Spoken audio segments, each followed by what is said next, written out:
We are at Don Bosco Center for Indigenous Cultures, popularly known as Don Bosco Museum at Shillong.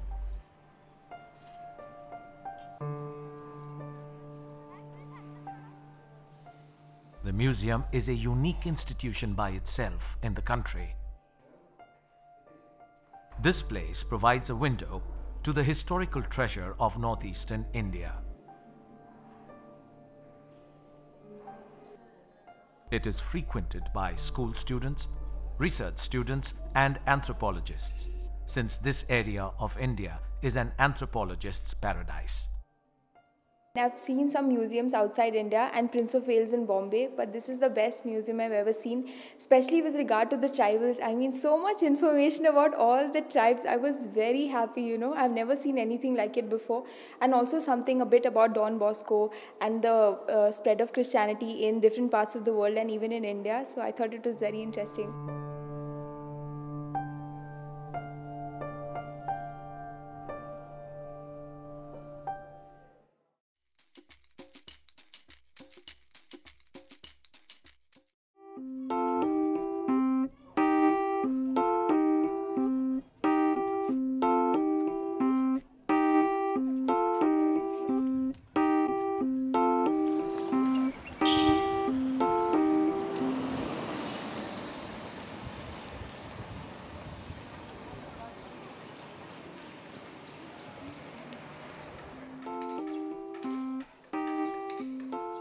Don Bosco Museum is at Molai, a few kilometers away from Shillong, the capital of Meghalaya.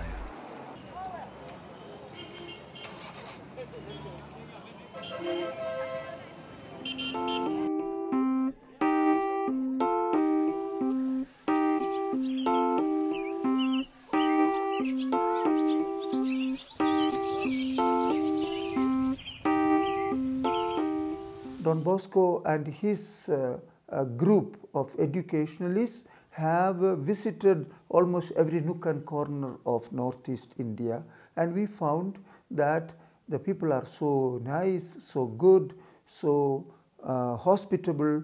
They have got a very rich culture and cultures of different kinds, and so we thought nothing of these beautiful things should be lost.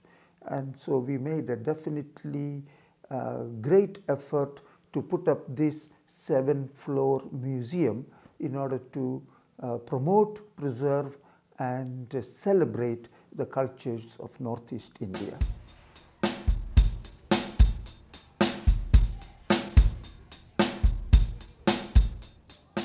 The museum ranks among the top 36 or so cultural centers of its kind in the Silesian world. It has 3 components: museum, study and research, and publications.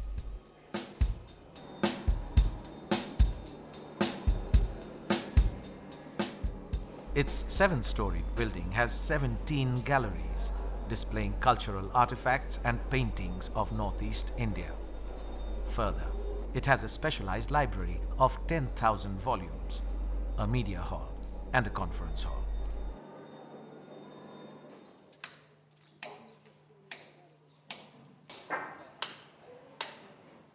It took almost 10 years to complete and was formally inaugurated by Srimati Sonia Gandhi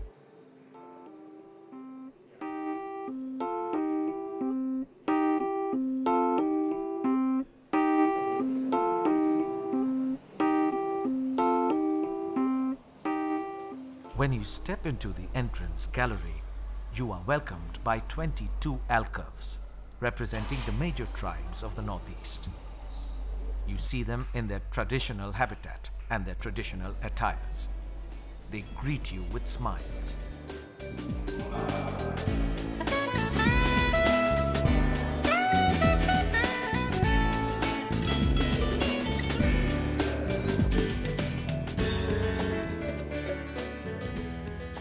The museum is equipped with a touchscreen computer where one can access all the information just by a soft touch.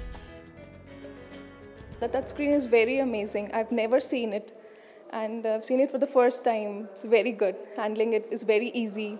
It's quite high-tech. I'm very satisfied with the information that is provided in these televisions. It's really good.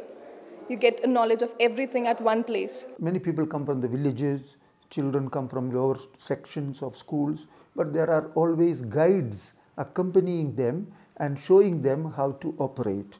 We have got an area where computers are placed with knowledge regarding culture, society, Northeast, and general knowledge questions in the form of a quiz program, questions and answers. So they are guided how to use those 3 computers in that closed area, and so children are so happy to touch and use the mouse and do whatever they like.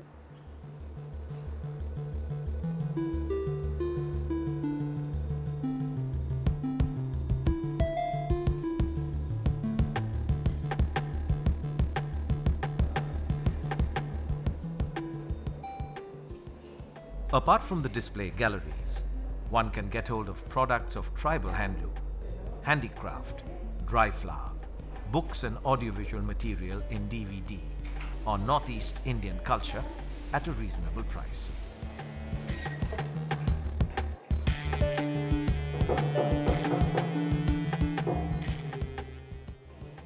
The conference hall and temporary exhibition area presents black and white photographs. These take you down memory lane to traditional ways of life.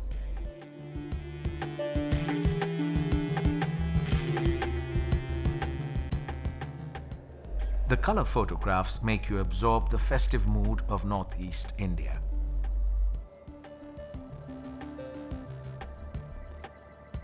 I'm very surprised by the amount of information and the amount of work which is displayed in the museum. And I really like the photographs of the tribal people which were shown in the first room. In the Mission and Culture Gallery, one can learn and understand how the missionaries set up missions, rendered their services to the people through healthcare and education.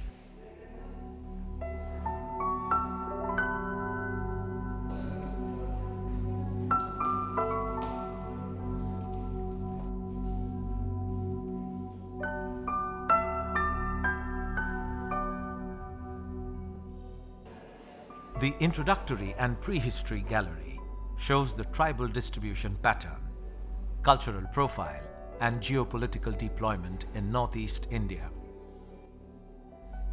It also highlights the views on human origin and evolution of humans. Different types and shapes of skulls are also displayed to help the visitor understand the gradual transformation to humankind. I'm seeing all these things, these tools, and different stages of human, from Neolithic to Paleolithic age and to Homo sapiens. More about the culture, the grass, the food, and the wildlife of the Northeast. The Land and People Gallery provides a beautiful overview of the places and peoples of the Northeast. The Northeast consists of people belonging to different communities, and it is presented through large-size photographs in color and black and white, life-size models in fiberglass and molded clay.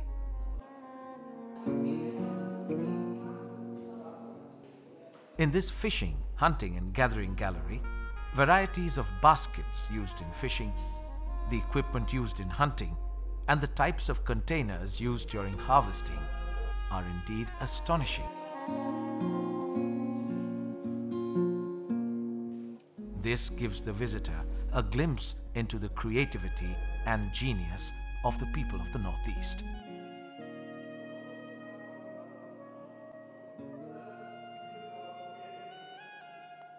Comparing to other parts of India, I feel the people here, since the beginning, they were very much informative. They had the talent, to make all the fishing nets and so many things extra. The Agricultural Gallery so nicely displays the 3 types of agriculture practice prevalent in the Northeast. We have shown wet cultivation, we have shown jhum cultivation, we have shown also terrace cultivation. Now, we have also written there what are the plus points and minus points of jhum cultivation. We have also shown what are the good points of terrace cultivation in the hills. In the hills, we cannot imagine to have a big rice fields where we can have wet cultivation. In the hills, we should have terrace cultivation so that the topsoil is not washed away as it happens in the jhum cultivation. There are 2 points here. You lose all the fertilized topsoil washed away, then you lose all the trees, and without the trees you will not have rain, and how do you cultivate? So the cultivation, agriculture has to be planned between terrace cultivation and wet cultivation wherever we can get a longer or broader wet cultivable area. Jhum cultivation has to disappear in the course of time.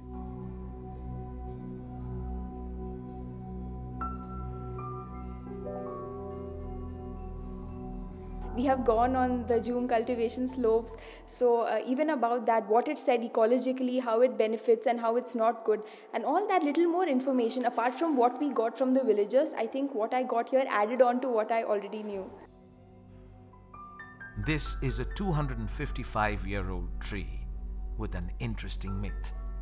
It says that if one doesn't practice jhum cultivation, the northeast could be dotted with huge trees like this.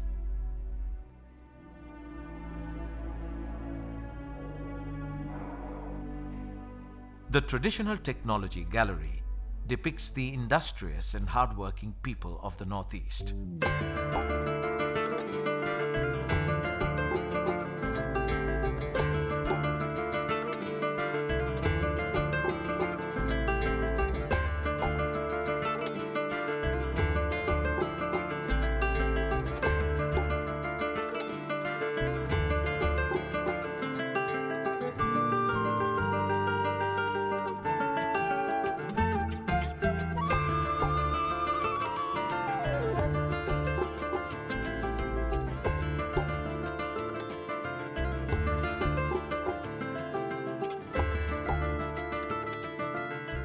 Here one can take a look at pottery, basket making, iron implement making, gold or ornament making, wood carving, leatherworks, and cane making.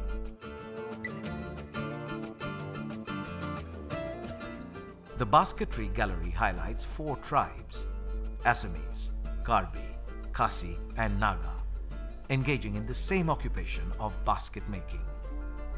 The realistic village setup within the gallery takes the visitor to the remotest corners of the Northeast.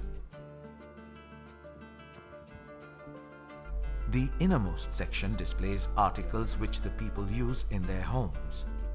It gives a feeling that one has visited many houses in the Northeast.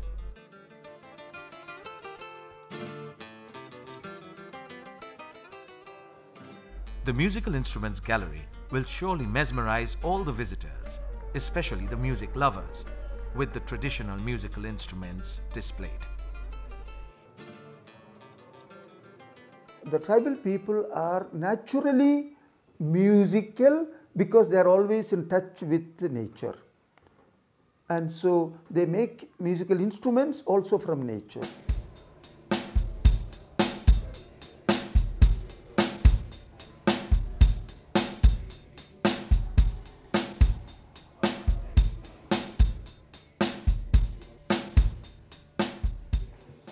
In the tribal society, music forms the core of culture.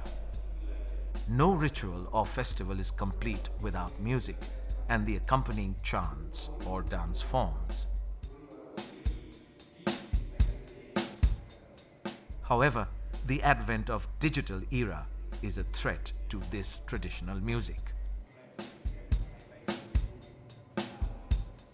Unfortunately, this digital world has invaded us, so digital music and modern music is good, so invasive that young people are forgetting their traditional music and traditional musical instruments. There were certain instruments which we haven't come across. I have not seen. Yeah, there's so many things that, you know, we've seen here which does not exist anymore. And I think if we still bring that into existence and if we play that, I think the music will just be amazing. All are after keyboards and digital music, etc. So we are having a project now, and we have sent it to the international funding for culture, promotion of cultures of the UNESCO, to help us to gather all these musical instruments which are becoming extinct in the various tribes of Northeast India. We have hardly 35 of them being played. But there are thousands of indigenous musical instruments which we would not like to be lost, nor would we like to lose this traditional music. So if the government or UNESCO helps us, we shall go around collecting all these things before they get lost.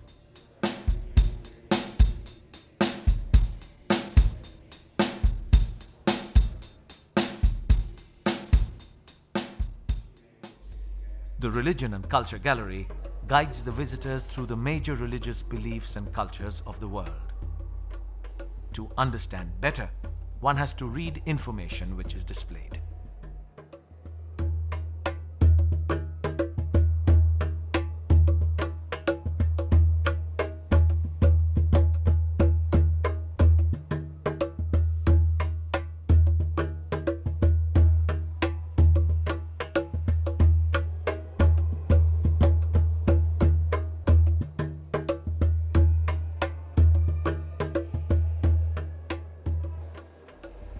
The Weapons Gallery will give a good insight into the traditional weapons used by the northeastern people to protect their community in general.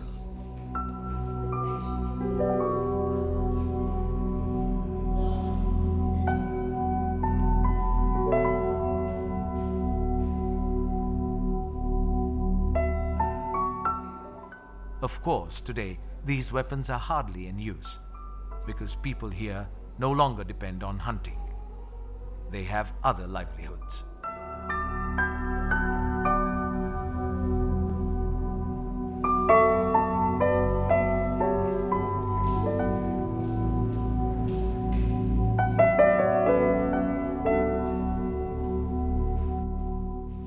Costume and Ornaments Gallery displays the traditional ornaments, shawls, and colorful tribal costumes.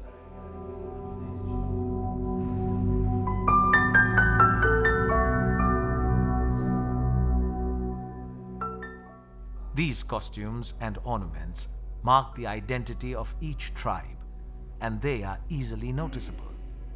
Although these are meant to be worn by the people in the rural areas during festivals, these have nowadays been absorbed into the fashion world. In Meghalaya, we're too westernized, you know. We're getting things about, like, for example, the simple thing is that jinkersha that we wear, even that's like nowhere around. So when you come here, you get to see, okay, actually it's like this. It's not the usual mini skirts all around, you know. So that is there, and it's nice.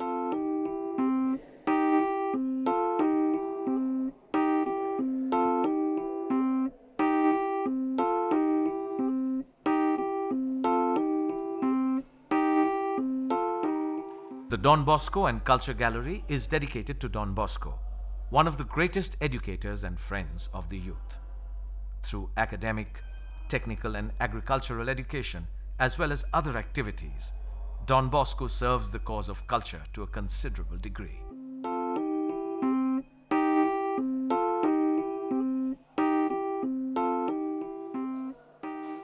Don Bosco, as a young priest, met a number of these young people coming from the villages looking for jobs and getting lost in the city life, and many of them also ending up in prison.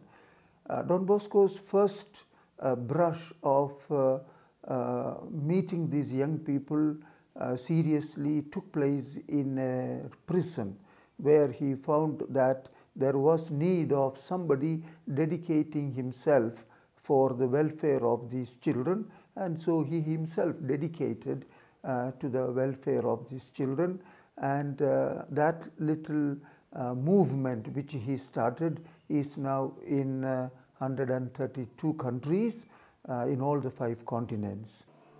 The gallery is a continent-wise showcasing of the service to culture around the world, rendered by the Don Bosco group of educators.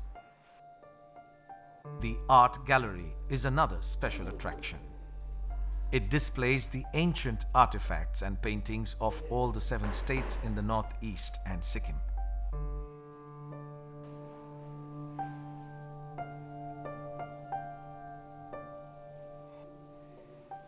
This well-designed art gallery gives the visitor a taste of how creative the indigenous peoples are.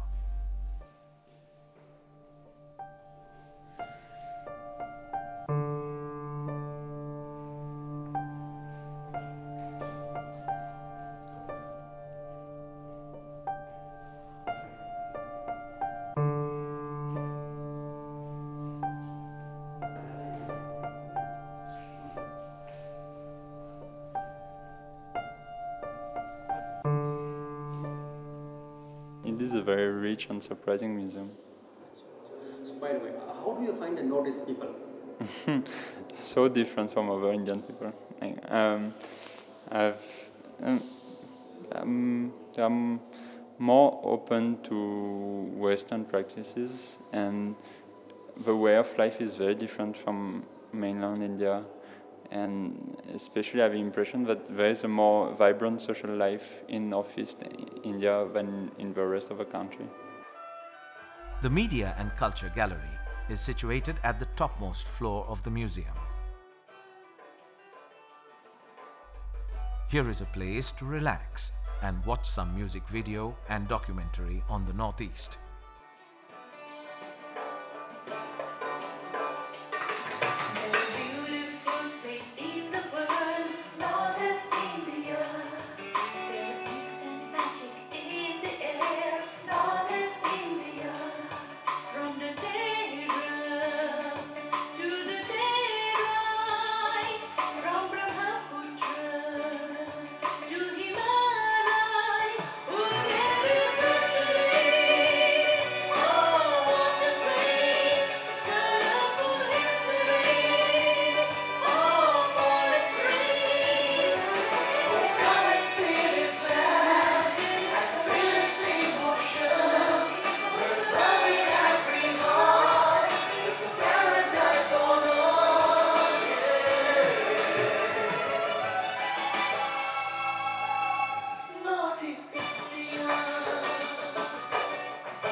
It has provided me knowledge about India, Eastern India especially, the culture, the tradition, the art and craft, and how people lived, how they civilized, how they came to like 21st century. It's everything it's telling. And it's also like pictures are shown along with the written information. It's really good. After going through the display galleries, one can go up to the terrace of the building for a sky walk and enjoy a breathtaking view of Shillong.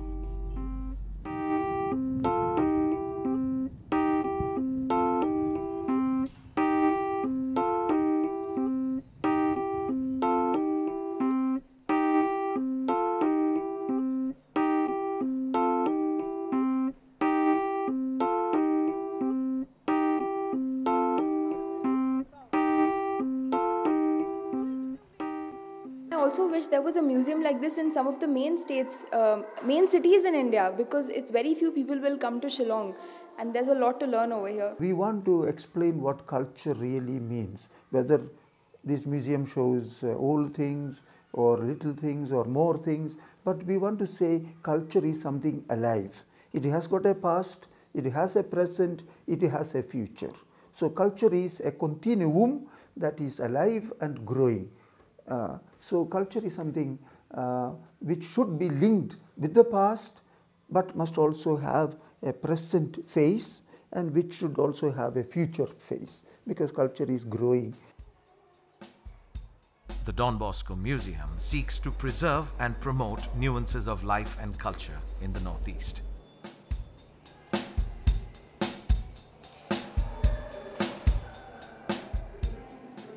Generally speaking, it tries to create an awareness and understanding about people living in some of the remotest corners of our country. It is a bridge between what we rather casually call the mainstream and the marginal.